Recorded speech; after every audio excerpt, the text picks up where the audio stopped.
What's up, strongest men, women, and children from blocks all around the world? I am my block's strongest man, and today we're going to continue our discussion of the biggest surprises of the Shaw Classic 2020. Ciao, homie!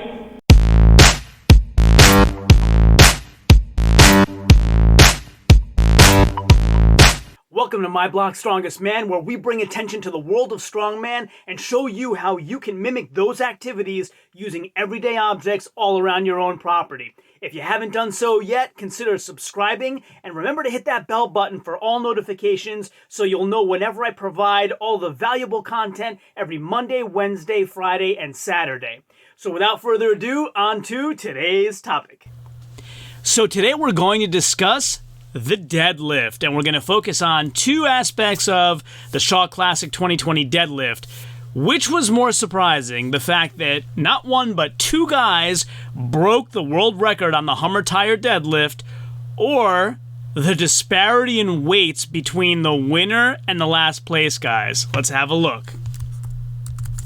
So, as we all know by now, and if you've watched all of my recap and results videos, you know that JF Caron broke the world record, but you also know that Jerry Pritchett broke the world record too. They both broke a record held by Zydrunas Savickas of 1,155 pounds at 1159.5, and JF Caron went on to beat that record 20 minutes later, whatever it was, with 12:02. So Jerry Pritchett kind of got screwed out of being a world record holder. He was, very briefly, tied with JF, and then leaves the competition no longer having that record. Big Z now being in third place all time on that apparatus. So, the idea that two guys broke a world record is obscene, and the idea that the guy whose record they broke is Big Z, considered by everybody to be the greatest strongman of all time, is even more ridiculous. So this is going to be really hard to beat. It's super shocking, especially given all the hype around the thin air in Colorado, and especially given all the hype around the deadlift happened on day 2, which was the thinner air up in the mountain gym. Like, I don't think that anybody expected records to be broken in any event. And the deadlift could be considered one of the most difficult ones. So the idea that Jerry and JF were the ones to do it is not surprising at all. They're the best deadlifters in the world, with Adam Bishop kind of closely behind them. But the idea that they both broke a world record in the same event, and then that wasn't good enough, one of the guys re-broke it again, is incredibly surprising. Everybody in the Shaw Elite Club community thought so. They said it was the greatest thing they've ever seen. Everybody on the internet is saying so too. So let's compare that head-to-head against the disparity in weight. So who came in last in the deadlift? Sorry, let's call it 10th and be nice. Who came in 10th in the deadlift? So that would be Maxime Boudreau with 2 points. Why 2 points instead of 1? Because Terry Hollins had pulled out with an injury by then. So the person coming in last still gets 2 points. There is no 1-pointer anymore. And so Maxime lifted 830 pounds, which I believe was the opening weight. I should have it written up top here. Let's take a look. Yeah, so they started at 830. He completed that, but nothing above that. And then the winning weight was 1,202 pounds. So that is a difference of, let's do it quickly. Don't know why Excel doesn't want to do math today. Okay, anyway, it's, let's see, 272 pound difference. So, should there be a 272 pound difference in max deadlift between the top guy and the bottom guy? Is that crazy, or is that something that happens all the time when you have the 10 best guys in the world? Well, what happened at World's Strongest Man, I wonder?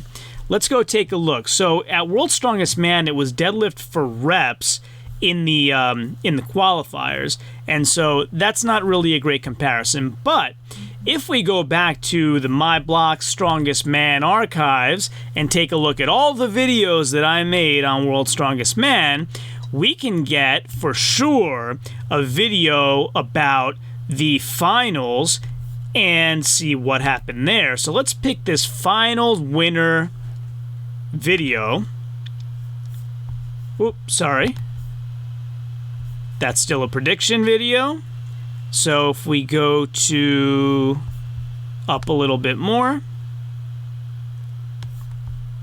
There you go. That one. And so, yeah, let's go right here and we'll pause it so we can see. There you go. And we'll blow that up a bit. So Deadlift was won by Alexei Novikov at 537.5 kilos. And the lowest competitor was on the opening weight. There were 3 of them: Kevin Ferris, Ivar Smokstelis, and Luke Richardson at 400 kilos. So, if we take out our trusty calculator and we say 537.5 minus 400 is a difference of 137.5 kilos times approximately 2.2 is a difference in 302 pounds, which is more than the difference of 1202 minus 830. Oh, sorry, 372. I did my math wrong. It is not more. So, still in the 300s. And so I would say, yes, there's a difference. It was more of a difference than World's Strongest Man. But I gotta say, it's still not as shocking as 2 guys breaking a world record and then the record getting broken again in the same event, I gotta say. And sorry, it's late at night. Sorry for being off by 100 pounds there originally, but I'm glad I caught that and corrected it. So, the difference here, 372-pound difference, and then the difference at World's Strongest Man in the low 300s, not quite that high.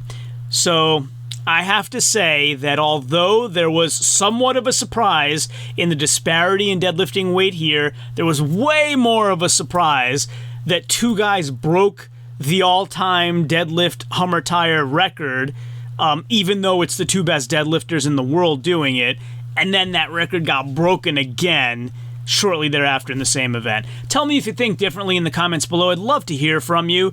Bring all your best analysis and critiques, and we'll see you again next time. Ciao, homie. So if you like this video and want to learn more about any of the products I described during this video, make sure to check out the links in the description below. So if you like this video and haven't done so yet, please consider subscribing using that button right there. And also, stay tuned for some other videos that you might love blooping up right there. This one is the one that YouTube thinks that you will like the best, and this one is the one that I think you will like the best. As always, share this with everyone, and until next time, ciao, homie.